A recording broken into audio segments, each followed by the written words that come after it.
आपके स्टेट में इलेक्शन होने वाला है, मैं बगैर किसी पार्टी का नाम लिए हुए यही दुआ करूंगा, अल्लाह इस स्टेट में, इस राज्य में, इस सूबे में ऐसी हुकूमत लाए जो इंसानियत के साथ चले, न्याय के साथ चले, जस्टिस के साथ चले, जो लोगों के साथ अन्याय न होने दे, अत्याचार न होने दे, जो लोगों को उनकी मूलभूत सहूलतें दे, जो लोगों को खुशहाल जिंदगी गुजारने के लिए जो है तैयारी करे। अल्लाह ताला इस स्टेट को, इस सूबे को अल्लाह ताला ऐसे हुक्मरान अता फरमाए।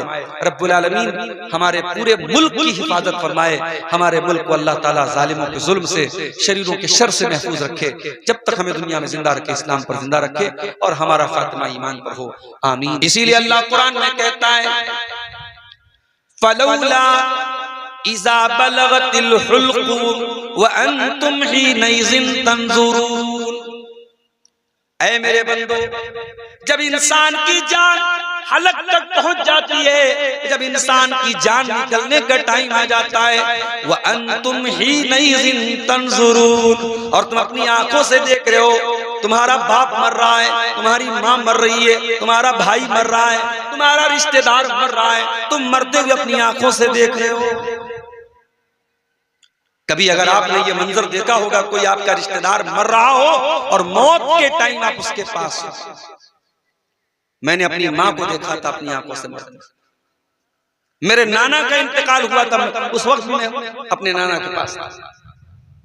बड़ा भयानक होता है वो मंजर जब हम किसी को मरता हुआ देखते हैं। पल भर में एक इंसान हमारे बीच में था और पल भर में वो इंसान हमसे जुदा हो जाता।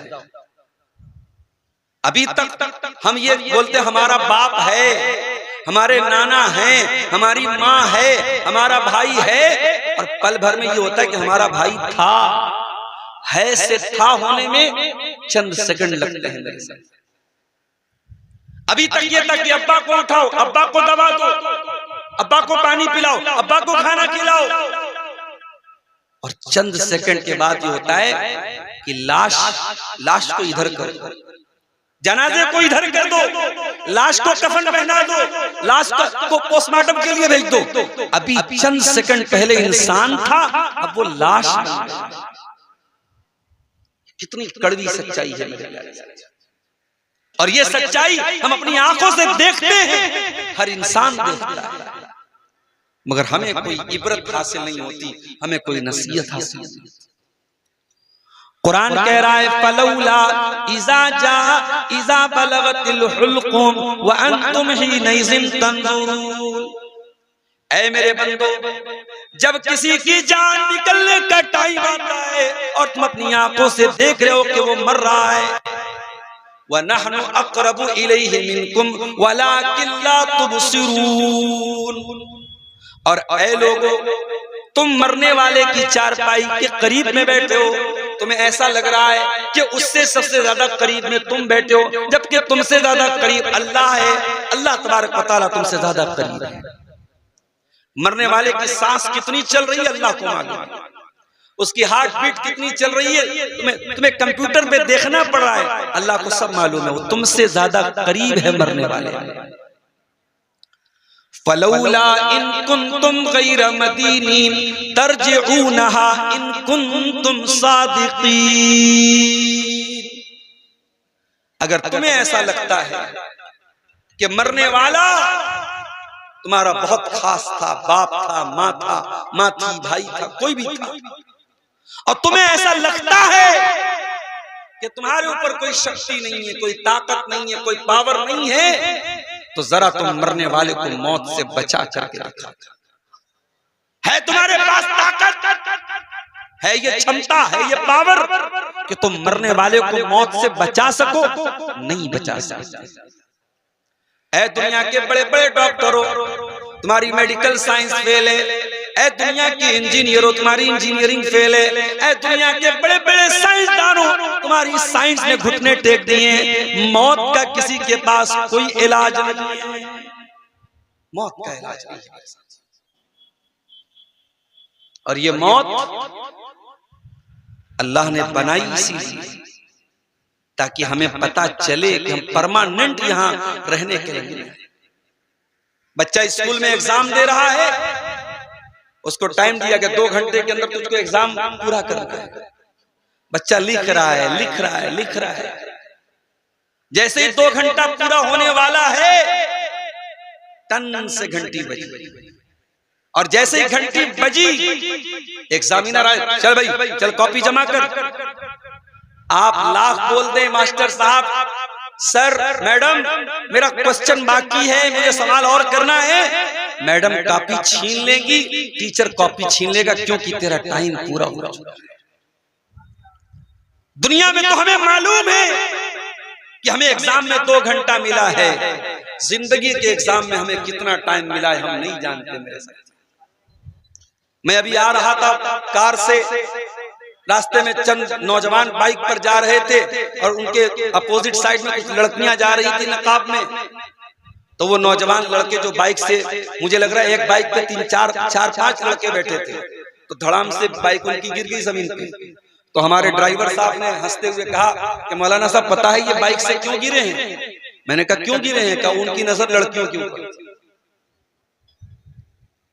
ये आज हो रहा है, एक्सीडेंट हो रहे हैं। इंसान गलत काम करने की वजह से, गलत चीजों को देखने की वजह से एक्सीडेंट भी कर जाता है। ये नौजवान याद रखे मेरी ये बात कि इस बात की क्या गारंटी है कि आप बुढ़ापे तक जिंदा रहेंगे। इसी जवानी में कोई बैठ करके मस्जिद में अल्लाह को याद कर रहा है और कोई बैठ करके किसी लड़की से मोबाइल पे बात कर रहा है। इसी जवानी में कोई बैठकर अल्लाह के सामने हाथ फैला के अपने गुनाहों से तौबा कर रहा है और माफी मांग रहा है, और कोई बैठ करके शराब पी रहा है, चरस पी रहा है, गांजा पी रहा है, नशा कर रहा है।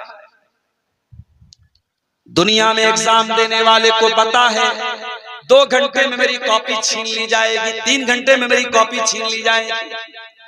जिंदगी के इम्तिहान में हमको तो ये भी मालूम नहीं कि मौत का फरिश्ता कब आएगा और हमारी कॉपी छीन ली जाएगी। अरे हम तो इस बात की गारंटी भी नहीं दे सकते कि आज मियां बाजार के इस प्रोग्राम में हम रात में तकरीर सुन रहे थे। अब्दुल गफ्फार साहब 500 किलोमीटर का सफर तय करके आए थे, हमें तकरीर सुना रहे थे। सुबह तकरीर सुनने के बाद हम घर में जाएंगे, सही सलामत अपने घर में पहुंच पाएंगे, हम तो इस बात की गारंटी भी नहीं दे सकते। इसी बिहार से सटा हुआ झारखंड का इलाका है, जामताड़ा का इलाका है। प्रोग्राम चल रहा था मेरा, तकरीर करके मैं निकला और यही हमारे पटना के ड्राइवर साहब हमको लेके गए थे। तकरीर करके हम जब वहां से 12 बजे के करीब निकले हैं, तकरीबन 20 किलोमीटर आगे बढ़े, फोन आया जलसे वालों का, मौलाना साहब हमारे गांव में बहुत बड़ा हादसा हो गया। क्या हो गया? बोले एक लड़का जो आपसे तकरीर के पहले मिलने भी आया था, स्टेज के पास भी आया था, आपसे मुसाफा भी किया था, मिला भी था, हाफिज कुरान था, 2 छोटे छोटे बच्चों का बाप। तकरीर सुनने के बाद वो लड़का बाइक उठाता है गांव जाने के लिए। जलसा गाह से बहुत दूर नहीं, 5-6 किलोमीटर दूर उसका गांव था। मेन रोड पर पहुंचता है और जैसे ही वो रोड क्रॉस करने लगता है, सामने से रात का समय तक पिकअप आती है पूरी रफ्तार के साथ और उसकी गाड़ी को ठोक देती है। जवान लड़का, हाफिज कुरान लड़का, उलमा से मोहब्बत करने वाला, 2 छोटे छोटे बच्चों का बाप ऑन द स्पॉट इंतकाल कर जाता है। उसकी बीवी ने भी कि नहीं सोचा होगा मेरा शौहर तो तकरीर सुनने जा रहा है, वापस आएगी तो उसकी लाश आएगी, मैं बेवा हो जाऊंगी। उसके बच्चों ने नहीं सोचा था हमारे अब्बा तो तकरीर सुनने जा रहे हैं और ज्यादा दूर भी नहीं जा रहे हैं। मेरे प्यारे साथियों, माफ करना आसान काम नहीं। आपके इसी सीमांचल के इलाके में मैं कई मरतबा 500 किलोमीटर का सफर, कभी पटना से पूर्णिया, कभी पटना से किशनगंज, कभी पटना से अररिया, कभी पटना से कटिहार का सफर रात में तय करता हूं। डर भी लगता है, रिस्क भी है। कभी ट्रेन पकड़नी है, सुबह 4 बजे मुझे पटना से ट्रेन पकड़नी है। जलसे वालों को तो अपना मसला रहता है, अभी किशनगंज के एक प्रोग्राम में मुझे पहुंचने में थोड़ी देर हो गई। उन्होंने कहा था हर हाल में आपको 12 बजे पहुंच जाना है, मुझे 12:30 बजे। भाई गाड़ी है, आजकल इलेक्शन का माहौल चल रहा है, पुलिस वाले रास्ते में रोक लेते हैं, बैग चेक कराओ, गाड़ी चेक कराओ, डिक्की चेक कराओ, 10 मिनट उसमें बर्बाद हो गया। कहीं रेलवे क्रॉसिंग मिल गई, 10 मिनट उसमें बर्बाद हो गया। जहां 12 बजे पहुंचना था 12:30 बजे पहुंच। पब्लिक बहुत सारी जा चुकी थी, जलसे वाले भड़क गए। जब तक मुझे बुला रहे थे शेख साहब, हजरत जी, मौलाना साहब, अब तो मैं बहुत बड़ा विलेन बन गया साहब, मैं तो बहुत बड़ा जो है उनके लिए गद्दार बन गया। आपकी वजह से हमारा जलसा फ्लॉप हो गया और हमारी पब्लिक चली गई, हमारा चंदा कम हुआ, ये है और वो है। तकरीर के बाद बिठा के कहने लगे मौलाना आपको हरजाना देना। शर्म नहीं आती? चुल्लू भर पानी में डूब नहीं मरते, क्यों बुलाते हो उलमा को जब तुम उनकी इतनी इज्जत नहीं कर सकते? चंद मिनट में अगर किसी वजह से किसी आलिम को आने में देर हो जाए तो तुम्हारी जबानें क्यों नहीं कांप जाती ये कहते हुए मौलाना से तुम हमको हरजाना दे? तुमने उनको खरीदा हुआ है, तुमने उनकी तिजारत की। बेशर्मो बेगैरतो। अभी भी उस इंसान का ऑडियो मेरे व्हाट्सएप पर मौजूद है, हमको ऑडियो में मैसेज करके कह रहा है कि आपको हरजाना देना पड़ेगा। कभी कभी आंखों से आंसू आ जाते हैं मेरे प्यारे। मैं दोपहर में मदरसे से चलता हूँ, बगैर खाए पिए पटना आता हूँ, पटना से नॉन स्टॉप गाड़ी चला करके कभी कटिहार, कभी अररिया, कभी पूर्णिया पहुंचता हूँ। अभी एक गांव में प्रोग्राम था, रात में पहुंचा, खाने के लिए खाना आया, ठंडा खाना बिल्कुल। मैंने कहा भाई मेहमान को बुलाए, वो आलिम को बुलाए, कम से कम खाना तो गर्म कर सकते। कहा हमारे यहाँ ऐसे ही खाते। ये आपकी मेहमान नवाजी, ये इज्जत है। मेरे प्यारे साथियों, हम जान हथेली पे रख के चलते हैं। आपको इन मुकर्रिरीन का, इन उलमा का पैसा नजर आता है, इनकी कुर्बानियां नजर नहीं आती। अरे अगर ये मैदान छोड़ दिया जाए तो क्या काम करने के और पैसा कमाने के और रास्ते नहीं है? क्या तकरीर करके कोई करोड़पति बन जाएगा? शर्म आनी चाहिए। आज अवाम तो अवाम, मैं देखता हूँ सोशल मीडिया पर उलमा भी ताने कसते हैं, आवाजें मारते हैं, और इन उलमा को जो बेचारे तकरीर कर रहे हैं इनको न जाने क्या क्या सुनाते हैं। मेरे भाइयों, मैं सबके दिल को टटोल नहीं सकता, सबकी नीयतों को मैं टटोल नहीं सकता, मगर मैं इतना जानता हूं हर आदमी मुदर्रिस नहीं बन सकता, हर आदमी मुकर्रिर नहीं बन सकता, हर आदमी के बस की बात नहीं मदरसे में पढ़ा सके, हर आदमी के बस की बात नहीं स्टेज पे तकरीर कर सके। हर इंसान की अपनी सलाहियत है मेरे भाई, जिसकी जैसी सलाहियत है उसको वैसी इज्जत दो, वैसा एहतराम दो। हम ये नहीं कहते कि आप हमारा एहतराम करो, मगर किसी की कुर्बानी और किसी की मेहनत पर यूं पानी ना फेरो मेरे प्यारे साथ। जिंदगी और मौत का कोई ठिकाना नहीं। मेरे कितने दोस्त हैं, इसी तकरीर के मैदान में सफर करते करते कोई एक्सीडेंट हुआ, इंतकाल कर गया। मैं कई बार तकरीर में बयान कर चुका हूं। मुंबई का हमारा एक साथी था, मुंबई की मस्जिद का इमाम पूना में तकरीर करने गया और सुबह फजर की नमाज पढ़ाना था। जल्दीबाजी में उसने पूना से एक जो वहां गाड़ी चलती है शेयरिंग पर, उस गाड़ी में सवार हुआ और पूना से मुंबई के रास्ते में इतना खतरनाक एक्सीडेंट हुआ कि लाश के परखच्चे उड़ गए। सर कहीं है, जिस्म कहीं है, बॉडी कहीं है, लाश पहचानने में नहीं आ रही। हम तो नहीं जानते मेरे भाई कब कौन सी ट्रक आए और हमारी कार से टक्कर हो जाए और हम खत्म हो जाएं। हम तो जान हथेली पे रख के चलते हैं, और हम इसलिए चलते हैं कि आप हमें ताने मारे, हमारे बारे में ये कहे कि साहब ये मौलाना, ये तकरीर करने वाले उलमा, ये तो आलिम के नाम पे कलंक हैं। और एक साहब ने यहां तक लिखा कि इनको भाड़े पे बुलाया जाता है, और जब भाड़े पे बुलाया जाता है तो जब टाइम दिया जाए तब आपको तकरीर करनी पड़ेगी, आप अपनी मर्जी के मालिक नहीं। तो आपको ये भी डिक्लेयर कर देना चाहिए कि नहीं साहब, हम तो उलमा को खरीद के लाए, ये हमारे गुलाम हैं, और गुलाम के जब गले में गुलामी का पट्टा डाल दिया जाए तो उसको जहां चाहे वहां लेकर जा सकते। अल्लाह ताला हम सब पर रहम करे मेरे प्यारे साथ। जिंदगी का कोई भरोसा नहीं है मेरे साथ। अल्लाह के नबी ने हजरत अब्दुल्लाह इब्न उमर से कहा था, क्या कहा था? कुन फी दुनिया कान्नका गरीब। अय अब्दुल्ला, तुम दुनिया में उस तरीके से रहना जैसे परदेसी रहता है। बिहार का एक आदमी दिल्ली रह रहा है, आपके पूर्णिया का एक आदमी सऊदी अरब में काम कर रहा है, वहां पे वो बहुत आराम से रहता है, बहुत सुकून से रहता है, 24 घंटे एसी में रहता है, मगर उसको अपना मियाँ बाजार याद आता है, उसको अपना कस्बा का इलाका याद आता है, उसको अपना पूर्णिया याद आता है, उसको अपना वतन याद आता है।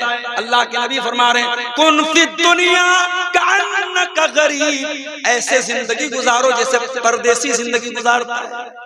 परदेसी परदेश में रहता है, मगर उसका दिल और उसका दिमाग अपने वतन में लगा रहता है। औ आबिरो सबील, या दुनिया में ऐसे जिंदगी गुजारो जैसे मुसाफिर जिंदगी गुजारता है। मैं कभी कभी बनारस से चलता हूँ, अपने बैग में तकरीर करना है, एक कुर्ता रख लिया, पायजामा रख लिया, सदरी रख ली, टोपी रख ली, चश्मा रख लिया, जरूरत की चीजें रख ली, बस। कभी कभी ऐसा होता है, हमारी अहलिया कहती है बिस्किट रख लीजिए, फला चीज रख लीजिए, मैं कहता हूँ नहीं, मैं चाहता हूँ कि मेरा बैग हल्का से हल्का रहे। बिस्किट मैं रास्ते में खरीद लूंगा, कोई सामान है रास्ते से खरीद लूंगा। हम सफर में जाते हैं तो अपने बैग को हल्का रखते हैं, जरूरत भर की चीजें रखते हैं। अल्लाह के नबी ने कितनी प्यारी बात की, फरमाया कुन फी दुनिया कअन्नका गरीबुन औ आबिरु सबील। ऐ मेरे साहबी, तू दुनिया से दिल न लगाना, दुनिया को सब कुछ न समझ लेना, दुनिया में ऐसे रहना जैसे परदेसी रहता है या मुसाफिर रहता है। अपने दुनिया के बैग में उतना ही सामान रखना जितनी तुझको जरूरत है। दुनिया से जरूरत से ज्यादा दिल मत लगाना, दुनिया को जरूरत से ज्यादा अहमियत मत देना। एक मर्तबा अल्लाह के प्यारे नबी रास्ते से जा रहे थे, एक बकरी का बच्चा मरा हुआ पड़ा था। अल्लाह के नबी चूंकि उस्ताद थे, और उस्ताद जो होता है वो थ्योरी से भी समझाता है और प्रैक्टिकल भी समझाता है। उस्ताद क्लास में ब्लैक बोर्ड पे लिख के भी समझाता है और प्रैक्टिकल करके भी समझाता है। तो अल्लाह के रसूल सल्लल्लाहु अलैहि वसल्लम ने उस बकरी के बच्चे का कार्य किया और कहा कि ऐ मेरे सहाबा, ये मरा हुआ बकरी का बच्चा कौन खरीदेगा एक दिरहम में? सहाबा ने कहा, अल्लाह के नबी, मरा हुआ बकरी का बच्चा मुर्दार हो चुका है, बेकार हो चुका है, कौन खरीदेगा? कोई नहीं खरीदेगा। कहा फ्री में देगा तब खरीदेंगे। आपने फरमाया, लद्दुनिया अहबर अलल्लाहि मिन ज़ालिक। ऐ मेरे सहाबा, अल्लाह की नजर में दुनिया की हैसियत इस मरे हुए बकरी के बच्चे से ज्यादा नहीं है। ये बकरी का मरा हुआ बच्चा ये तुम्हारी नजर में जितना हकीर है, जितना मामूली है, इससे भी ज्यादा हकीर अल्लाह की नजर में दुनिया है। वही दुनिया जिसे कमाने के लिए, जिसे पाने के लिए हम सुबह से शाम तक लगे रहते हैं। ना आखिरत की कोई तैयारी है, ना आखिरत की कोई फिक्र है, ना वहां के लिए कोई इन्वेस्टमेंट है। दुनिया में तो बड़े इन्वेस्टमेंट कर रहे हो साहब। हम लोग टीचर है, मदरसे में पढ़ाते लोग कहते मौलवी साहब जमीन खरीदी कि नहीं, आपने मकान खरीदा कि नहीं, बच्चों के लिए मकान बनाया कि नहीं बनाया। बेटी पैदा हुई हमारे पास, मदरसे में एक आदमी आया LIC वाला, मौलाना साहब आपको बेटी पैदा हुई, मुबारक हो, माशाअल्लाह, बेटी के नाम का बीमा ले लीजिए, इंश्योरेंस करा लीजिए। हम तो दुनिया में साहब बड़ा सोचते हैं, बेटी के लिए सोचते हैं, बेटों के लिए सोचते हैं, जमीन खरीदते हैं, जायदाद खरीदते हैं। आखिरत के लिए कौन सोचेगा मेरे प्यारे साथी? जुमा की नमाज आपने कल पढ़ी है, जुमा की नमाज में इमाम साहब ने सूरह आला की तिलावत की होगी और ये आयत भी आपके कानों से टकराई होगी। बल तुसिरूनल हयातद दुनिया, बल तुसिरूनल हयातद दुनिया वल आखिरतु खैरुन व अबका। ऐ मेरे बंदो, तुम दुनिया की जिंदगी को तरजीह देते हो, जबकि आखिरत की जिंदगी ज्यादा बेहतर और ज्यादा बाकी रहने वाली है। दुनिया का क्या है मेरे भाई? दुनिया का कुछ नहीं, सब ठाट पड़ा रह जाएगा, जब लाद चलेगा बनी जाएगा। अल्लाह की कसम, हमारा नाम भी बाकी नहीं बचे। हमारे बच्चे कुछ दिन तक हमारा नाम याद रखेंगे, बच्चों के बच्चे आएंगे दादा का नाम याद रखेंगे, फिर उनके जब बच्चे आएंगे पूछो भाई तुम्हारे परदादा कौन थे, तुम्हारे दादा के अब्बा का नाम क्या था। हमारा नाम भी हमारी आने वाली नस्ल याद नहीं रखेगी। जिस नाम को हमने इतना नाम कमाया है, ये नाम भी लोग याद नहीं रखेंगे। हमारी जमीनों पर कोई और कब्जा कर लेगा, हमारे घर में कोई और रहेगा, हमारा पैसा कोई और ले लेगा, हमारा कुर्ता किसी गरीब को दे दिया जाएगा, हमारी टोपी किसी गरीब को दे दी जाएगी, हमारी चारपाई पे कोई और सोएगा, हमारी बेवा से कोई और शादी कर लेगा, हमारे घर में कोई और रहेगा। क्या है ये हकीकत दुनिया की मेरे साथ? इसीलिए कुरान में अल्लाह कहता है वमल हयातुद दुनिया इल्ला मताउल गुरूर। ऐ मेरे बंदो, ये दुनिया धोखे का सामान है, ये बहुत धोखेबाज है, बहुत फ्रॉड है दुनिया, फ्रॉड है ये दुनिया। जानते हो कल हमारे बड़े अब्बा का इंतकाल हुआ। मैं तो मौत के टाइम नहीं था, मैं कल जुमा के टाइम पहुंचा बनारस में। तो जनाजे के पहले जब लाश रखी गई तो मैंने देखा कि मुंह खुला हुआ है, मुंह जो है पूरा खुला हुआ है। तो मैंने बड़े अब्बा के बच्चों से पूछा कि जब इंसान का इंतकाल होता है और मुंह खुला रहता है तो फौरन उसको पट्टी बांधा जाता है ताकि मुंह बंद हो जाए, तो आप लोगों ने नहीं बांधा था? तो उन्होंने कहा कि हम लोग बांधे थे लेकिन फिर खुल गया। अल्लाह, यानी इंसान जिस पोजीशन में मरा है, मरने के बाद पोजीशन भी चेंज नहीं हो पाती। अगर मुंह खुला है तो खुला है, आंखें खुली है तो खुली है। अगर हाथ में कोई चीज पकड़ के मरा है तो उसी तरीके से पकड़े, बड़ी मुश्किल से निकालना है। कभी किसी मुर्दे को आपने गुस्ल देते हुए देखा है? मुर्दे का कुर्ता कैसे उतारते हैं? उतार तो नहीं सकते ना, उसको कैंची से काटते हैं। अल्लाह,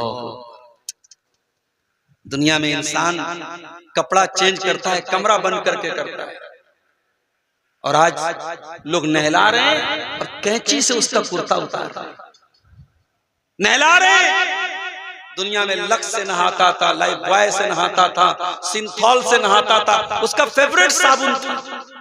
और अब तो साबुन का भी दौर चला गया, अब वो बॉडी वॉश आ रहा है, बॉडी वॉश से लोग नहा रहे हैं। दुनिया में बॉडी वॉश से नहाता था, साबुन से नहाता था, शैम्पू से सर धोता था, फेस वॉश से चेहरा धोता था, दाढ़ी के लिए वो अलग क्या बोलते उसको, बियर्ड लोशन लगाता था। क्या क्या हमारे नौजवान बेचारे जो शौकीन किस्म के, सब जानते होंगे कितनी तरीके के लोशन आते हैं। धूप में निकलता तो सन क्रीम लगाता था, जाड़ा आता तो विंटर क्रीम लगाता था, गर्म पानी से नहाता था। आज मर गया, कोई पूछने वाला नहीं कि भाई ये मर गया है, जाड़े का मौसम है, चलो इसको गर्म पानी से नहला दो, गीजर के पानी से नहला। कोई पूछने वाला नहीं, कोई नहीं पूछने वाला है। अरे ये तो लक्स से नहाता था, लक्स लाओ, सिंथॉल लाओ, लाइफ बॉय लाओ, बॉडी वॉश लाओ, फेस वॉश लाओ, नहीं, बस नहला दिया जाता है। दुनिया में कपड़ा पहनता था, ब्रांडेड कपड़ा पहनता था। अभी मुझसे किसी नौजवान ने कहा मौलाना आप शेरवानी नहीं पहनते? मैं सदरी पहनता हूँ, शेरवानी कम पहनता हूँ। शेरवानी में झंझट थोड़ा ज्यादा है, लेकिन शेरवानी अच्छी लगती है, खूबसूरत लगती है। दुनिया में इंसान कितने महंगे महंगे कपड़े खरीदता है, कितने महंगे। बनारस में साड़ी बनती है, बॉलीवुड की एक बहुत बड़ी हीरोइन की शादी हुई तो बनारस उसका लहंगा गया था, उसमें सोने की जरी का काम हुआ था, 1 लाख या 1.5 लाख का लहंगा था। इतना महंगा कपड़ा पहना जाता है। मरने के बाद कौन लहंगा पहनता है मेरे भाई? मरने के बाद कौन साड़ी पहनता है? मरने के बाद कौन शेरवानी पहनता है?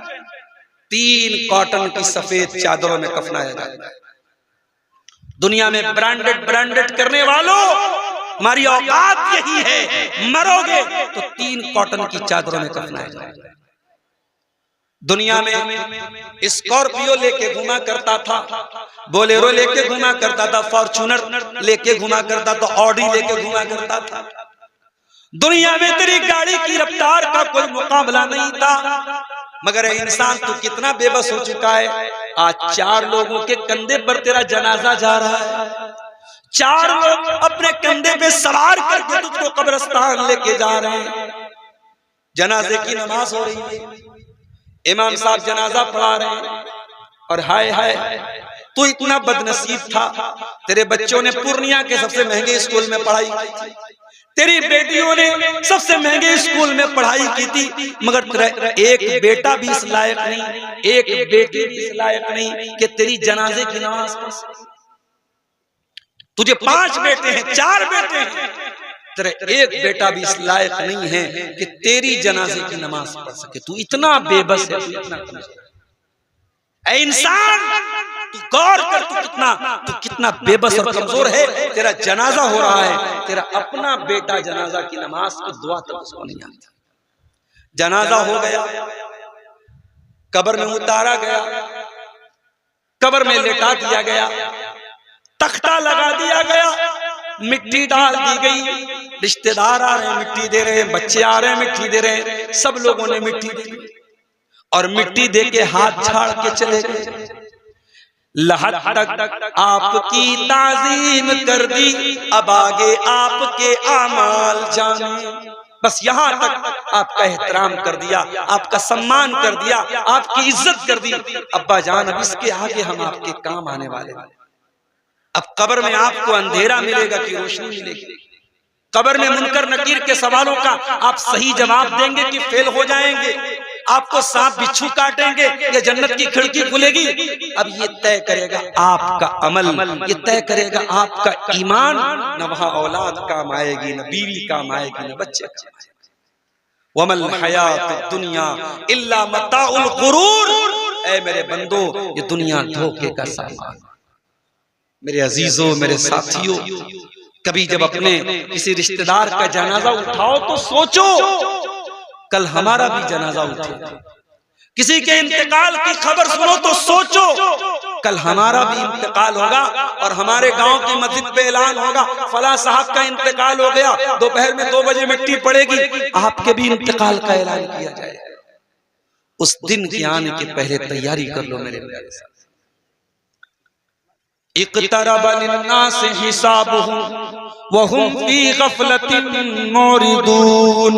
ऐ लोगों, तुम्हारे हिसाब का टाइम करीब आ चुका है, तुम्हारे इम्तिहान का टाइम करीब आ चुका है, लेकिन तुम गफलत में पड़े हुए हो, तुम गाफिल पड़े हुए हो। तुमको जर्रा बराबर परवाह नहीं कि इम्तिहान में मेरा क्या होगा, मैं पास हो जाऊंगा या फेल हो जाऊंगा। तुमको अपने इम्तिहान की कोई चिंता नहीं है, कोई फिक्र नहीं। मेरे अजीजों, उस जिंदगी की फिक्र करो। अल्लाह की कसम, हमारे प्यारे नबी सल्लल्लाहु अलैहि वसल्लम ने उस जिंदगी की फिक्र की, आपके सहाबा ने उस जिंदगी की फिक्र की।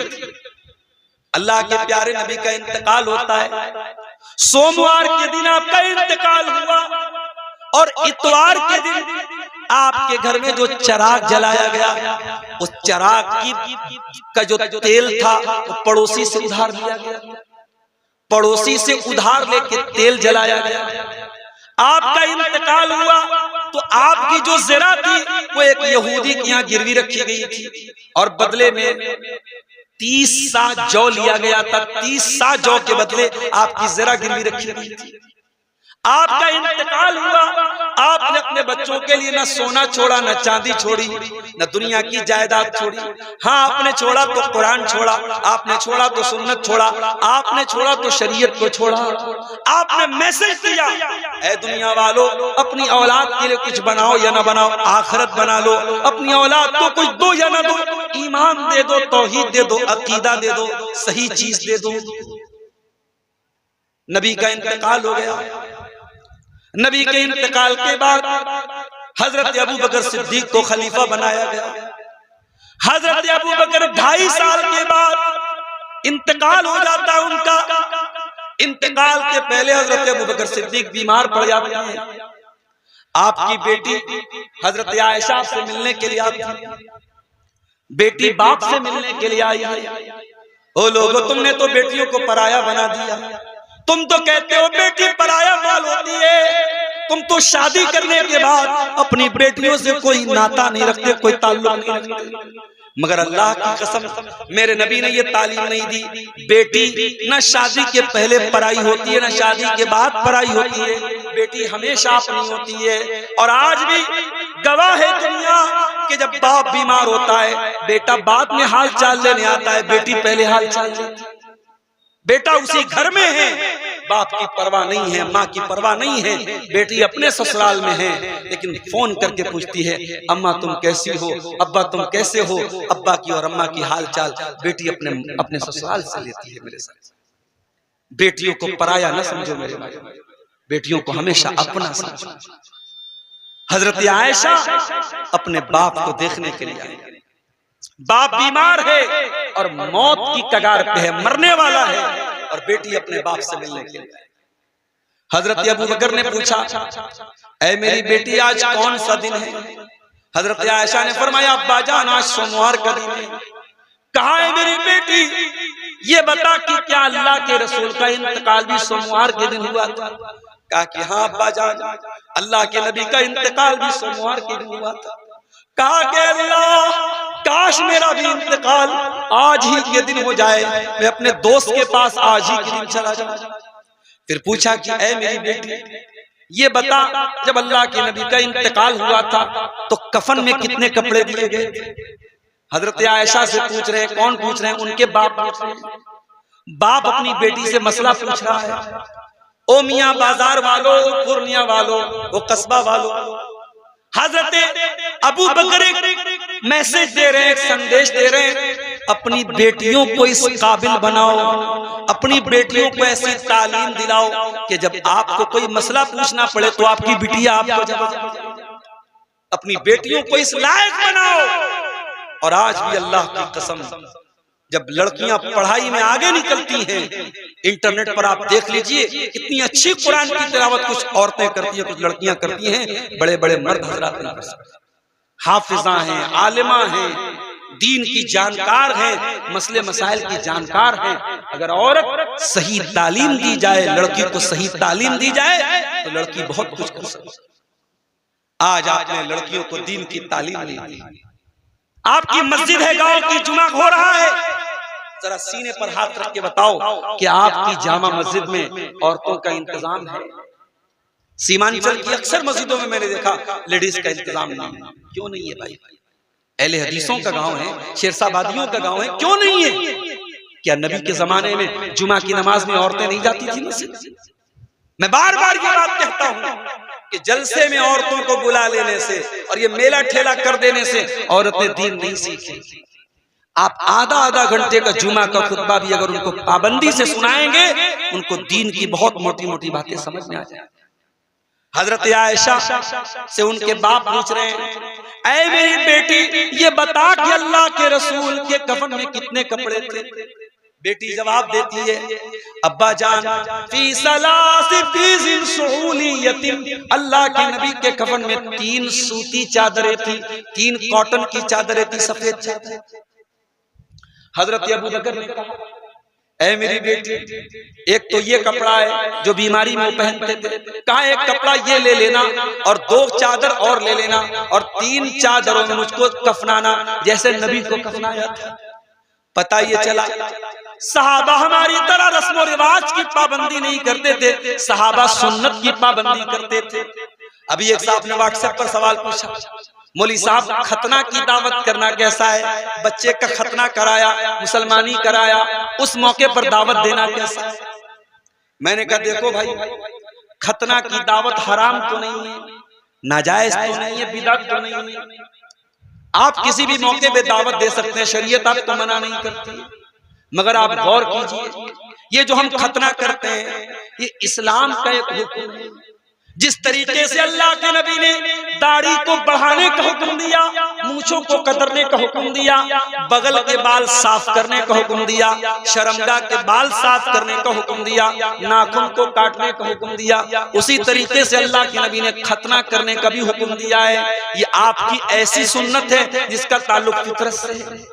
मैंने कहा खतना का ताल्लुक इस्लाम से है, इस्लाम ने खतना का हुक्म दिया है। और जाहिर है सहाबा भी अपने बच्चों का खतना कराते थे, मगर हमें कोई दलील ऐसी नहीं मिलती कि सहाबा ने अपने बच्चों का खतना किया हो और खतना पर दावत दी। इसलिए ऐसी दावत जो सहाबा के दौर में हो सकती थी मगर सहाबा ने नहीं दिया है, हमें और आपको उससे अवॉइड करना चाहिए, उससे बचना चाहिए।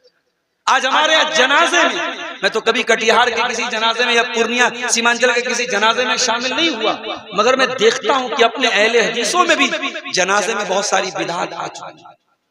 अभी हमारे बड़े अब्बा का इंतकाल हुआ, अब चारपाई को, मैयत की चारपाई को घर से निकालना है। अब उसमें मसला पैदा हो रहा है कि सर की तरफ से निकाला जाए कि पैर की तरफ। भैया कोई मसला नहीं, सर की तरफ से निकालो चाहे पैर की तरफ से निकालो, कोई मसला नहीं। मसला हमने बना के रखा है। बनारस में कहीं कहीं देखता हूँ जनाजा जब मैयत को दफनाते हैं तो बैर की पत्ती डालते हैं उसके साथ, कोई सबूत नहीं मिलता। कहीं कहीं मैयत को दफन करने के बाद, अहले हदीसों में तो रिवाज नहीं, दूसरी जमात वालों क्या है कि दफन करने के बाद खड़े होकर अजान देते हैं, पूरी अजान देते हैं। मैंने एक भाई से पूछा, भाई अजान क्यों देते? कहा कि हदीस में आया है अजान देने से शैतान भाग जाता है। अब ये बेचारा अभी कब्र में गया है, मुनकर नकीर आएंगे, इससे सवाल पूछेंगे तेरा रब कौन है, तेरे नबी कौन है, तेरा दीन क्या है, और शैतान आके बहकाएगा, इसलिए हम अजान दे रहे कि शैतान भाग जाए।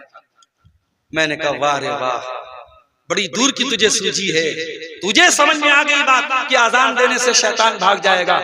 मेरे नबी को क्यों नहीं समझ में आया? मेरे नबी ने क्यों नहीं बताया कि अजान दे दो मैयत को दफन करने के बाद अजान? तो जनाजे का मसला हो, चाहे निकाह का मसला हो, जिंदगी का कोई भी मसला हो, अगर वाकई में अहले हदीस कहते हो अपने आप, मेरा जुमला नोट कर लो, अगर वाकई में अहले हदीस कहते हो तो रस्म और रिवाज के पाबंद मत बनो, सुन्नत के पाबंद बनो, सुन्नत के पाबंद बनो। और अगर वाकई में अहले हदीस हो तो ये जहेज की रस्म छोड़ दो, ये बारात की रस्म छोड़ दो, ये मंगनी की रस्म, मंगनी के नाम पे लंबी चौड़ी दावत करना छोड़ दो, ये हल्दी की रस्म छोड़ दो, ये तिलक की, ये सारी गैर मुस्लिमों की रस्में हैं जो आपके यहाँ। आज गैर मुस्लिम परेशान हैं और आप मुसलमान होके उनकी रस्मों को आपने अडॉप्ट किया और आप परेशान। तो हजरत अबू बकर ने पूछा, बेटी ये बता नबी के कफन में कितने कपड़े थे? हजरत आयशा ने कहा 3 कपड़े थे। कहा मुझे भी 3 कपड़े में कफनाना, और एक कपड़ा जो बीमारी के दिनों में पहनते थे, कहा एक कपड़ा ये ले लेना और 2 कपड़ा और ले लेना, और मुझे 3 कपड़े में कफनाना। वो जो कपड़ा हजरत अबू बकर बीमारी के दिनों में पहनते थे, उस कपड़े में कई जगह दाग लगे हुए थे। हजरत आयशा ने कहा, अब्बा जान हम इतने गए गुजरे तो नहीं है, हम इतने गरीब तो नहीं है कि आपको हम ऐसा पुराना कपड़ा पुराने कपड़े में कफनाएं, ऐसे कपड़े में कफनाएं जिसमें दाग लगा हुआ है। अरे अब्बा जान हम आपको नए कपड़े में कफनाएंगे। तो हजरत अबू बकर ने क्या जवाब दिया? क्या जवाब दिया था जरा गौर से सुनना। फरमाया इन्नल हय्या अहक्कु बिल जदीद, ऐ मेरी बेटी मैं तो मरने वाला हूं और मरने वाले को नया कपड़ा नहीं देते, नया कपड़ा तो जिंदा को देते हैं। ऐ मेरी बेटी मुझे नए कपड़े का कोई शौक नहीं है, मुझे पुराने कपड़े में ही कफना देना, जैसा कपड़ा मौजूद है उसी कपड़े में मुझको कफना देना। ये अबू बकर सिद्दीक थे मेरे प्यारे। हजरत उमर को देखिए, इंतकाल का टाइम है, आखिरी टाइम। अबू लूलू फिरोज ने हमला किया, पेट पर नेजा मारा, खंजर मारा, हजरत उमर की अतड़ियां बाहर निकल गई, मुसल्ले पर गिर पड़े। घर लेके आया गया, डॉक्टर आए, तबीब आए, वैद आए, हकीम आए, दवाएं दी गई, दवाएं सब बाहर निकल गई। हजरत उमर को यकीन हो गया अब मेरा आखिरी टाइम है, इंतकाल का टाइम है। हजरत उमर के चेहरे पर घबराहट है। किसी ने कहा है उमर इतना घबरा क्यों रहे हो? आप तो अल्लाह के नबी के बड़े प्यारे साथी हैं, बड़ा साथ दिया है आपने इस्लाम का, बड़ी मोहब्बत करते थे अल्लाह के नबी आपसे, आपको इतना परेशान होने की जरूरत नहीं। हजरत उमर ने फरमाया लौ अन्ना ली तिलाल अर्ज़ि ज़हबा लफ़्तदैतु बिही मिन अज़ाबिल्लाहि क़ब्ल अन अरा। कहा कि ऐ लोगों मैं तो ये चाहता हूं अगर जमीन भर के सोना भी मुझको मिल जाए और अल्लाह ताला ये कह दे कि ऐ उमर तू जमीन भर के सोना दे दे और मैं तुझको अपने अजाब से बचा लूंगा, तो उमर उसके लिए भी तैयार है। मैं जमीन भर के सोना दे करके अल्लाह के अजाब से बचने के लिए तैयार। ये हजरत उमर थे, ये हजरत उमर थे जो नबी की जबान से बार बार जन्नती होने का सर्टिफिकेट ले चुके थे। उनको इतनी चिंता थी अल्लाह के अजाब से बचने की। और हम और आप सर से पैर तक गुनाहों में लथपथ रहते हैं, 24 घंटे जब तक जागते रहते हैं। कभी मोबाइल पर कोई गलत चीज देख रहे हैं, कभी किसी के साथ कोई गलत काम कर रहे हैं, कभी किसी को जबान से तकलीफ पहुंचा रहे हैं। हम तो गुनाहों में लथपथ लोग हैं मेरे भाइयों। हमें कभी मौत याद नहीं आती, हमें कभी कब्र याद नहीं आती, हमें कभी अपना अंजाम याद नहीं आता। मैं कभी कभी कहता हूं कि हम इतने कठोर दिल हो चुके हैं कि अब कब्रिस्तान जाकर के भी हमको मौत याद नहीं आती। कब्रिस्तान में भी जुआ खेलने वाला बैठ के जुआ खेल रहा है, शराब पीने वाला शराब पी रहा है और मोबाइल देखने वाला मोबाइल देख रहा है। जबकि कब्रिस्तान कैसी जगह है? ये इबरत की जा है, तमाशा नहीं है। कब्रिस्तान वो जगह है जहां इबरत हासिल करनी चाहिए। बड़े बड़े बादशाह भी वहीं दफन है, बड़े नेक लोग भी वहीं दफन है, शराबी भी वहीं दफन है, नमाजी भी वहीं दफन है, अच्छे भी वहीं दफन है, बुरे भी वहीं दफन है। कब्रिस्तान जाओ तो अपने अंजाम को याद करो मेरे भाइयों। हमें भी मर के यहाँ आना है, हमें भी कब्र में चले जाना है, हमें भी मिट्टी में मिल जाना है, हमको भी कब्र में जाके सवाल और जवाब देना है।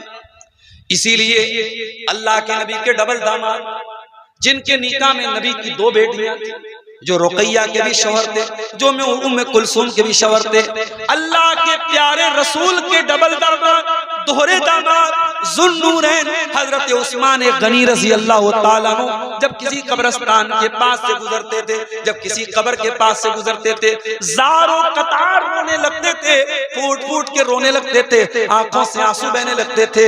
किसी ने पूछा, ऐ उस्मान, जन्नत की बात आती है तो आप रोते नहीं है, जहन्नम की बात आती है तो आप रोते नहीं है, ऐ उस्मान कब्र को देख करके क्यों रोने लगते हैं? उस्मान गनी कहते हैं, ओ लोगों, मैं क्यों न रोऊं, मैं कब्र को देख के क्यों न रोऊं? मैंने अपने नबी को ये फरमाते हुए सुना है, इन्नल कब्रा अव्वलु मिन मंजिलिन मिन मनाजिलिल आखिरा, बेशक ये कब्र आखिरत की पहली मंजिल है, जिसने इस मंजिल को पार कर लिया उसके लिए आगे की मंजिलें आसान हैं। अहले हदीसों, कब्रिस्तान जाया, मैं ये नहीं कहता अजमेर जाओ, मैं ये नहीं कहता कि ये बड़ी बड़ी पक्की जो मज़ारे बनी है वहां जाओ, अपने कब्रिस्तान जाओ, अपने गांव के कब्रिस्तान जाओ और देखो तुम्हारी माँ वहीं दफन है, तुम्हारे दादा वहीं दफन है, तुम्हारा बाप वहीं दफन है, उनको देख करके अपनी मौत को याद करो। उस्मान गनी कहते हैं, मैं कब्रिस्तान को देखता हूँ तो मुझे वो हदीस याद आ जाती है, अल्लाह के नबी ने कहा कब्र आखिरत की पहली मंजिल है, जो इस मंजिल से बच गया उसके लिए आगे की मंजिलें भी आसान। एक मर्तबा अल्लाह के नबी सहाबा को लेके अपनी माँ की कब्र पे गए और माँ की कब्र पे जब पहुंचे हैं, माँ की ममता याद आई, माँ का प्यार याद आया। 6 साल की उम्र में अल्लाह के नबी ने माँ को खोया। 6 साल के बच्चे की मेमोरी आज 50 साल के बाद रिपीट हो रही है, रिवाइंड हो रही है। 6 साल की उम्र में माँ का प्यार और माँ की ममता को आपने खोया था, आज 50-60 साल उम्र हो चुकी है, आज आपको अपनी माँ की याद आई है, माँ की कब्र पे आप गए हैं और आंसू बहा रहे हैं। अल्लाह के नबी फूट फूट के रो रहे हैं, ज़ारो कतार रो रहे हैं और आपको रोता हुआ देख के आपके सहाबा भी रोने लगे, सहाबा भी रोने लगे और नबी ने रोते हुए फरमाया कि ऐ मेरे सहाबा, मैंने अपने रब से 2 चीजों की इजाजत मांगी थी, एक चीज की इजाजत मिल गई और एक चीज की इजाजत नहीं मिली। मैंने अपने रब से इजाजत मांगी थी कि ऐ अल्लाह, मैं अपनी माँ के लिए मग़फ़िरत की दुआ करना चाहता हूँ, मैं अपनी माँ की मग़फ़िरत की दुआ करना चाहता हूँ। अल्लाह ने मुझको परमिशन नहीं दी, अल्लाह ने मुझको इजाजत नहीं दी। मेरे प्यारे साथियों, अगर आपकी माँ मुसलमान है, आपकी माँ तौहीद पर है और आपकी माँ दुनिया से जा चुकी है, तो आप अपनी माँ के लिए मग़फ़िरत की दुआ कर सकते हैं। नबी को भी अपनी माँ के लिए मग़फ़िरत की दुआ करने की इजाजत नहीं मिली, आपको वो इजाजत मिली है अगर आपकी माँ ईमान वाली और मुसलमान औरत थी। ये कितने बड़े नसीब की बात है। अपनी किस्मत पे नाज करो, अपने नसीब पर फख्र करो कि अल्लाह ने आपको भी मुसलमान बनाया और आपके माँ बाप को भी मुसलमान बनाया। नबी ने फरमाया, मैंने अपनी माँ की मग़फ़िरत की दुआ मांगी, अल्लाह ने मुझको इजाजत नहीं दी।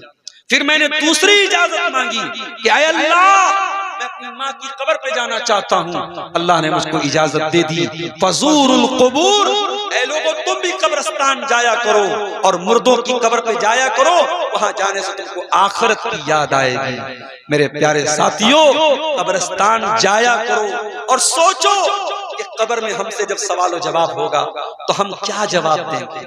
हमारे हाथों में कोई नेकी नहीं है, हमारे नामे अमाल नेकियों से खाली है। न हम नमाज पढ़ने वाले, न हम रोजा रखने वाले, न हम अल्लाह की राह में ज्यादा सदका खैरात करने वाले। हमारा क्या अंजाम होगा मेरे प्यारे साथियों। एक आखिरी हदीस सुना के बाद खत्म करता हूँ। अल्लाह के प्यारे नबी, एक अंसारी सहाबी की मैयत थी, जनाजा था और जनाजे को कब्र में उतारा जा रहा था। अल्लाह के नबी अपने सहाबा के साथ बैठे हुए थे। अचानक आपने कब्र को देखा और आप रोने लगे। अल्लाह के नबी ने कब्र को देखा, रोने लगे। इतना रोए हत्ता बल्लस सरा, आपके आंसुओं से वहां की जमीन भीग गई। और आपने कब्र की तरफ इशारा करके फरमाया ले मिसले हाजा फअइदू या इख्वानी, ऐ मेरे सहाबा इस कब्र में तुम सबको जाना है, हम सबको जाना है, इस कब्र की तैयारी करो। ओ मेरे प्यारे भाइयों, नबी ने हमें और आपको ये पैगाम दिया है, दुनिया की जिंदगी में कब्र की तैयारी कर लो, दुनिया की जिंदगी में आखिरत की तैयारी कर लो। वहां दोबारा कोई चांस नहीं मिलेगा। जो तुम्हें तैयारी करना है यही करना है, वहां जाने के बाद कोई दोबारा चांस नहीं मिलेगा। अल्लाह कुरान में कहता है जब जहन्नमी जहन्नम में चले जाएंगे वहुम यस्तरिकून फीहा रब्बना अखरिजना मिनहा नामल सालिहन गैरल्लज़ी कुन्ना नामल। जब जहन्नमी जहन्नम में जाएंगे चीखेंगे चिल्लाएंगे और कहेंगे ऐ अल्लाह एक बार तू जहन्नम से हमको निकाल दे। हम वादा करते हैं, हम प्रॉमिस करते हैं ऐ अल्लाह हम अब दोबारा कोई गुनाह नहीं करेंगे, कोई पाप नहीं करेंगे, अच्छा अमल करेंगे, नेक अमल करेंगे, मस्जिदों में दान देंगे, मदरसों में दान देंगे, सदका करेंगे, खैरात करेंगे, नमाज पढ़ेंगे, ज़िना नहीं करेंगे, शराब नहीं पिएंगे, वो बड़ी बड़ी बातें करेंगे। अल्लाह फरमाएगा अवलम नुअम्मिरुकुम मा यतज़क्करु फीहि मन तज़क्कर वजाअकुमुन नदीर।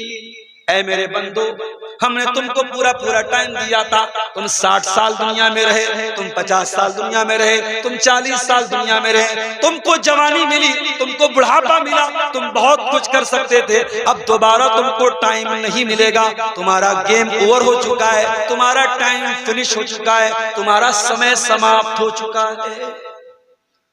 तो मेरे प्यारे नौजवान साथियों, इस जवानी में अल्लाह को राजी करो और अल्लाह से जब बात करो तो ऐसे गिड़गिड़ा के बात करो, ऐसे गिड़गिड़ा के अल्लाह से माफी मांगो जैसे बच्चा अपनी माँ के सामने तड़पता है। मैंने एक वीडियो देखा, एक बूढ़ा हरम में बैठा है, खाने काबा के सामने बैठा है और अल्लाह के सामने ऐसे जोर जोर से हाथ हिला रहा है जैसे कोई बच्चा अपनी माँ से कोई चीज मांगे। अल्लाह के सामने जितना दर्द के साथ और तड़प के साथ मांगोगे अल्लाह उतना जल्दी तुम्हारी तौबा को कबूल करे। मेरे भाइयों तौबा कर लो, इसके पहले कि तौबा का चांस खत्म हो जाए, इससे पहले कि अल्लाह ताला के यहाँ गेम ओवर हो जाए, समय समाप्त हो जाए और मौत का फरिश्ता आ करके आपकी सांसों की डोर को तोड़ दे, आपकी सांस चलना बंद हो जाए, आपका दिल धड़कना बंद हो जाए, आपकी नब्ज चलनी बंद हो जाए, उसके पहले तौबा कर लीजिए, अल्लाह से माफी मांग लीजिए। और जब अल्लाह से तौबा करेंगे तो कितना बड़ा भी गुनहगार हो, अगर सच्ची तौबा करेगा अल्लाह उसको माफ करने को तैयार है। अगर अल्लाह की तरफ आप एक बित्ता चलेंगे अल्लाह आपकी तरफ एक हाथ चलेगा, आप एक हाथ चलेंगे अल्लाह आपकी तरफ एक गज चलेगा, आप चल के जाएंगे अल्लाह ताला दौड़ के आपके पास आएगा। आप अल्लाह की तरफ रुजू तो कीजिए, आप अल्लाह से तौबा तो कीजिए, आप अल्लाह से माफी तो मांगिए।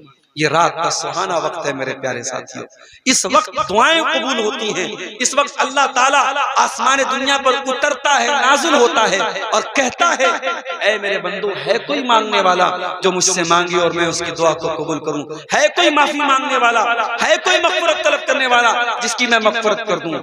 इस सुहाने टाइम में मेरे प्यारे साथियों घर जाके मोबाइल में न लग जाना, रील्स न देखने लगना, गुनाहों के बाजार गर्म न कर देना। इस सुहाने वक्त में अगर मौका मिले घर जाना और वजू करके, फजर का टाइम भी बहुत ज्यादा नहीं बचेगा, घर जाके आप अल्लाह के सामने रोने लगना, गिड़गिड़ाने लगना, माफी मांगना, तौबा कर लेना। और क्या पता कि वो तौबा के जो आंसू निकलेंगे आंखों से, वो आंसू हमारे गुनाहों की सारी आग को बुझा देंगे। दुनिया के किसी पानी में वो पावर नहीं है, तो तौबा के आंसुओं में जो पावर है मेरे प्यारे साथियों। अल्लाह के नबी ने फरमाया ला यलिजुन नार रजुलन बका मिन खशियतिल्लाह, वो इंसान जिसकी आंखों से अल्लाह के खौफ से आंसू बहता हो वो इंसान जहन्नम में नहीं जा सकता है, वो आंखें जहन्नम में नहीं जाएंगी। अपनी आंखों को रोने की आदत डलवाओ मेरे भाइयों, अपनी आंखों से अल्लाह की बारगाह में आंसू बहाने की आदत डालो। दुआ है रब्बे करीम से रब्बुल आलमीन हमें और आपको नेक अमल करने की तौफीक अता फरमाए। रब्बुल आलमीन हमें जिंदगी में ही मौत के बाद की तैयारी की तौफीक अता फरमाए। रब्बुल आलमीन हमें कब्र के अंदर की जो जिंदगी है उस जिंदगी को बेहतर बनाने की हमें तौफीक अता फरमाए। अल्लाह हमारी कब्र की मंजिलों को आसान फरमाए, अल्लाह मैदान महशर की मंजिलों को आसान फरमाए। रब्बुल आलमीन इस इदारे के लिए आज का ये प्रोग्राम हुआ है, इस इदारे को मजीद तरक्की अता फरमाए और हमें तौफीक दे कि हम इस इदारे को हम तरक्की दें, इस इदारे का साथ दें और इस इदारे से जो बच्चे और बच्चियां पढ़ें अल्लाह ताला उन्हें दीन का सच्चा खादिम बनाए। रब्बुल आलमीन हमें से जो बीमार हैं उनको शिफाए कामिला अजला अता फरमाए, जो रोजी रोटी से परेशान हैं अल्लाह उनके कारोबार में बरकत नसीब फरमाए, जिनके माँ बाप दुनिया में हैं अल्लाह उनको अपने माँ बाप की खिदमत करने की तौफीक दे और जिनके माँ बाप दुनिया से जा चुके हैं अल्लाह उनके माँ बाप की मग़फ़िरत फरमाए।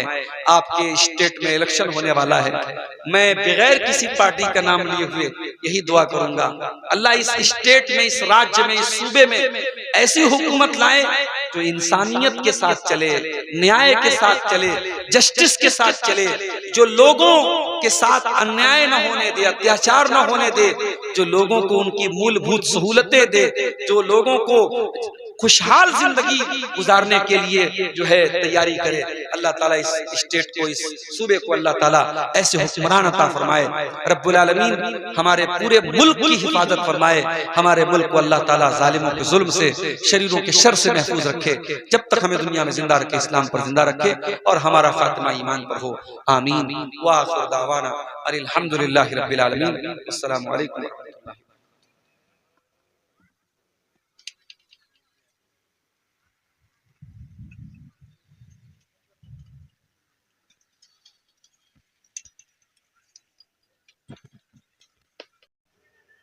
औज़ु बिल्लाहि मिनश शैतानिर रजीम। बिस्मिल्लाहिर रहमानिर रहीम।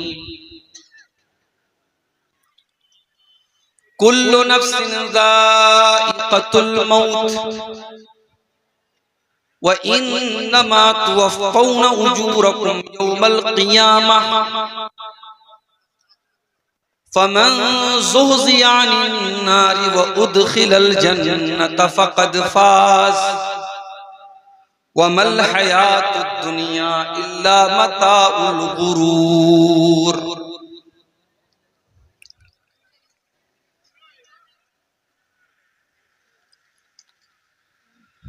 ख्वाबे गफलत में सोए हुए मोमिनों, ऐशो इशरत बढ़ाने से क्या फायदा। ख्वाबे गफलत में सोए हुए मोमिनों, ऐशो इशरत बढ़ाने से क्या फायदा। आँख खोलो उठो याद रब को करो, उम्र यूं ही गंवाने से क्या फायदा। अपने रब को जवानी में भूला है तू और ताकत के बूते पे फूला है तू। जब जवानी ढलेगी तो पछताएगा, ऐसे रोने रुलाने से क्या फायदा। ख्वाबे गफलत में सोए हुए मोमिनों, ऐशो इशरत बढ़ाने से क्या फायदा। था हुकूमत का फिरऔन को भी नशा, था हुकूमत का फिरऔन को भी नशा। जुल्म पर जुल्म खिलकत पे करता रहा, जब समंदर में डूबा तो कहने लगा। जब समंदर में डूबा तो कहने लगा, इस हुकूमत के पाने से क्या फायदा, ख्वाब गफलत में सोए हुए मोमिनों, ऐशो इशरत बढ़ाने से क्या फायदा। काबिले जिक्र किस्सा है नमरूद का, वो भी इनकार करता था माबूद का। उसके भेजे को मच्छर ने खाकर कहा, उसके भेजे को मच्छर ने खाकर कहा, यूं बड़ाई दिखाने से क्या फायदा, ख्वाब गफलत में सोए हुए मोमिनों, ऐशो इशरत बढ़ाने से क्या फायदा। और आखिरी शेर समात फरमाए, अपनी शोहरत पे मोहसिन न तू यूं मचल, आदब पूछेगी तुझको भी एक दिन अजल। अपनी शोहरत पे मोहसिन न तू यूं मचल, एक दिन आ दबोचेगी तुझको अजल।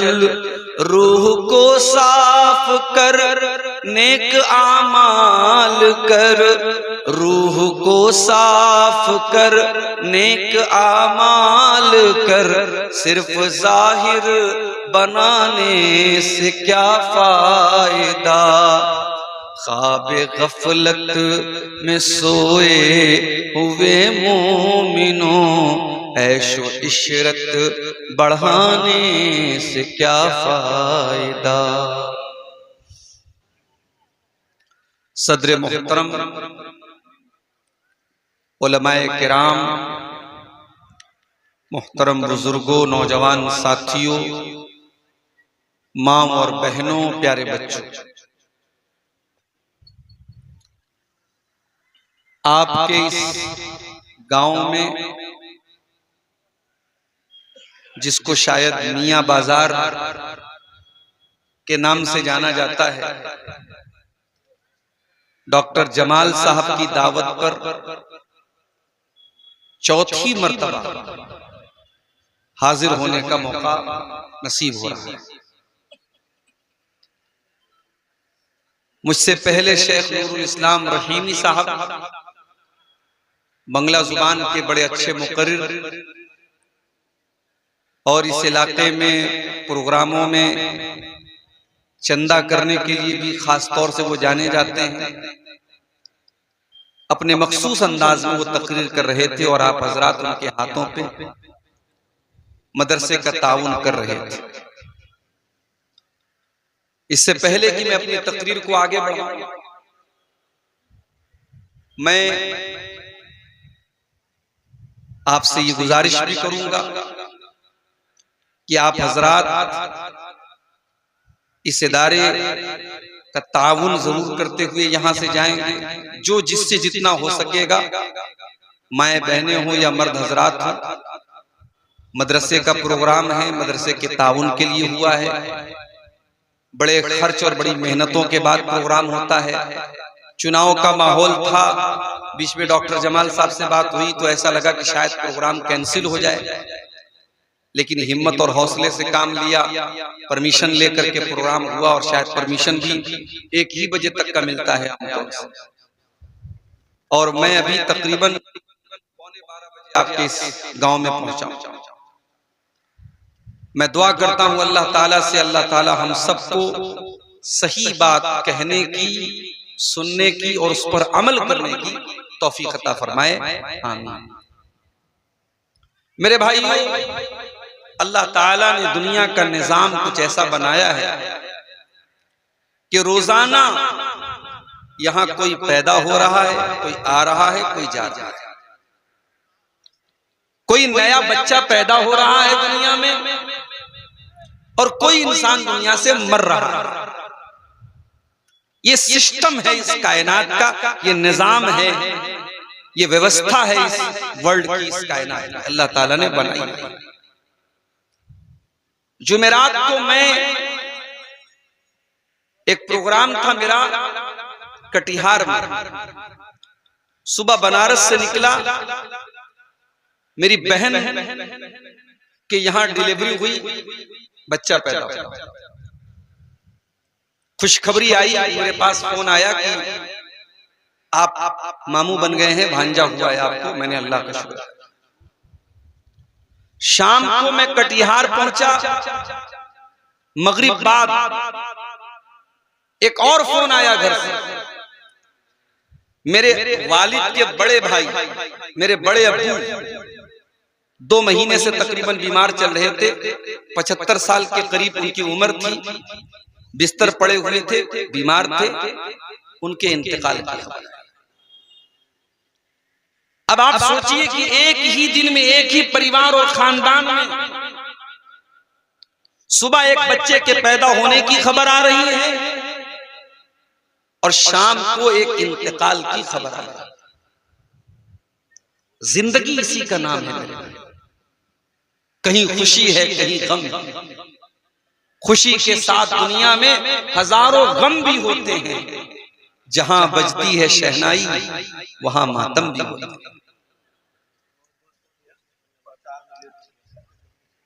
जिंदगी में जरूर अच्छा चलिए, अल्लाह का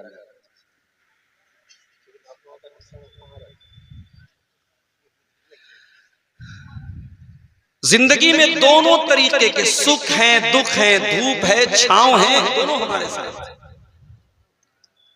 और हम ये सोचे कि हमारी जिंदगी में कभी दुख ना आए, कभी आंखों से आंसू ना आए, कभी रोने की नौबत ना पड़े, तो ये इस दुनिया में पॉसिबल नहीं है। जिंदगी है तो प्रॉब्लम्स आएंगी, समस्याएं आएंगी, दिक्कतें आएंगी मेरे प्यारे साथी। इसीलिए अल्लाह ताला कुरान करीम में फरमाता है, लक़द खलक़नल इंसान फी कबद, हमने इंसान को मशक्कतों में पैदा किया है। इंसान जब तक दुनिया में जिंदगी गुजार रहा है वो संघर्ष करता है। बस करो भाई, जिसको लगाना था पहले लगाना था, ये बीच में डिस्टर्ब करने का कोई मतलब नहीं। हमने इंसान को ऐसा बनाया है वो जिंदगी में हमेशा संघर्ष करता रहेगा, स्ट्रगल करता रहेगा। इंसान बचपन से लेके जवानी तक, जवानी से लेके बुढ़ापे तक, जब तक कब्र में नहीं चला जाए उसकी जिंदगी में स्ट्रगल, संघर्ष कायम रहेगा मेरे प्यारे। इंसान की ये तमन्ना कि मुझे सब कुछ मिल जाए, ये तमन्ना तमन्ना ही रहेगी, ये कभी पूरी नहीं हो सकती। इसीलिए अल्लाह के प्यारे नबी फरमाते हैं, लौ काना लिब्ने आदम वादियान मिन ज़हबिन लबतगा सालिसन, अगर आदम के बेटे को, इंसान को सोने के 2 पहाड़ भी दे दिए जाएं, सोने के 2 पहाड़ भी अगर इंसान को दे दिए जाएं, इंसान के लालच का घड़ा भरने वाला नहीं है, इंसान की तमन्ना पूरी होने वाली नहीं है, इंसान का मुंह बंद होने वाला नहीं है। 2 सोने का पहाड़ मिल जाए तब इंसान कहेगा शायद तीसरा भी कहीं से मुझको मिल जाए। वला यमलउ जौफ इब्न आदम इल्ला तुराब, और इंसान के मुंह को अगर कोई चीज बंद कर सकती है तो कब्र की मिट्टी बंद कर सकती है। जब तक कब्र में नहीं चला जाएगा तब तक ये सिलसिला चलता रहेगा मेरे प्यारे। इसीलिए अल्लाह कुरान के 30वें पारे में फरमाता है, अल्हाकुमुत तकासुर हत्ता ज़ुरतुमुल मक़ाबिर। ऐ मेरे बंदो, ज्यादा पैसा कमाना है, ज्यादा नाम कमाना है, ज्यादा शोहरत कमाना है, ज्यादा खूबसूरत बनना है, ये और ज्यादा और ज्यादा और ज्यादा, इस लालच ने तुमको पागल कर दिया, अंधा कर दिया। भाई आज भाई भाई को क्यों कत्ल कर देता है, पड़ोसी पड़ोसी की हत्या क्यों कर देता है। सरकारी नौकरी पाने के लिए बेटा अपने बाप को मार देता है।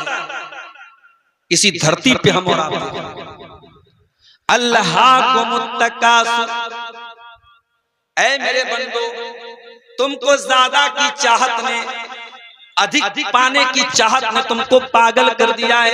हत्ता ज़ुरतुमुल मक़ाबिर, जब तक तुम कब्रिस्तान में नहीं चले जाओगे, जब तक तुम मर नहीं जाओगे, तब तक ये सिलसिला चलता रहेगा। इंसान मरता है, क्या लेके जाता है। मेरे बड़े अब्बा का इंतकाल हुआ, आज उनके 4 बेटे हैं, 7 बेटियां हैं, पोते हैं, पोतियां हैं, नवासे हैं, पूरा खानदान है। मर गए, वो इंतकाल हो गया, पूरा घर आज रो रहा है, आंसू बहा रहा है। मगर हमारे पास इसका कोई सॉल्यूशन नहीं है, इस समस्या का कोई समाधान नहीं है। हम मरने वाले को बचा नहीं सकते। हमारे पास दौलत का अंबार है, जमीन है, जायदाद है, प्रॉपर्टी है, सोना है, चांदी है, सब कुछ है, लेकिन अगर हमारा कोई अपना दुनिया से जाने वाला है, उसकी मौत का फैसला हो चुका है, तो हम रोक नहीं सकते।